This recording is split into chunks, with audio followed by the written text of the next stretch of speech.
അപ്പൊ ഹീറോ ദേഷ്യപ്പെട്ട് ഒന്ന് മിണ്ടാതിരിക്കോ എന്ന് പറഞ്ഞ് ദേഷ്യത്തിൽ ഇറങ്ങി പോകുന്നു. പെട്ടെന്നൊരു കാറ് അവനെ ഇടിക്കാൻ വരുന്നു. ഹീറോയിൻ പേടിക്കുന്നു.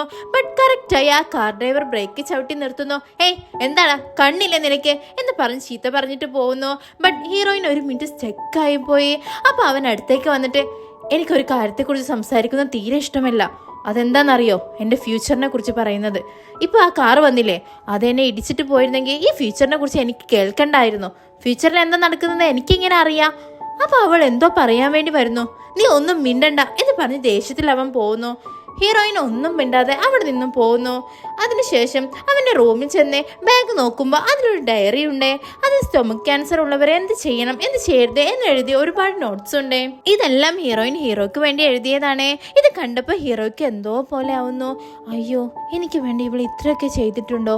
ദെൻ നെക്സ്റ്റ് ഡേ ആവുന്നു. അവൻ സ്കൂളിലേക്ക് വരുന്നു. ഹീറോയിനും അവിടെ തന്നെ ഉണ്ട്. ബട്ട് ഇവർ തമ്മിൽ സംസാരിക്കുന്നേ ഇല്ല. എപ്പോഴും ഹീറോയ്ക്ക് ഹീറോയിനാണ് ഭക്ഷണം കൊണ്ടുവരാറ്. എന്നാൽ ഇന്ന് അതൊന്നും കൊണ്ടുവന്നിട്ടില്ല. മാത്രമല്ല ഹീറോയുടെ കൂടെ ഇരുന്ന് ഭക്ഷണം കഴിക്കാതെ ആദ്യമൊക്കെ അവളൊരു ചെക്കൻ്റെ കൂടെ ഇരുന്ന് കഴിക്കാറില്ലേ, അവൻ്റെ കൂടെ പുറത്തിരുന്ന് കഴിക്കുന്നു. അവൻ്റെ പേര് ചെൻഡ്ലി.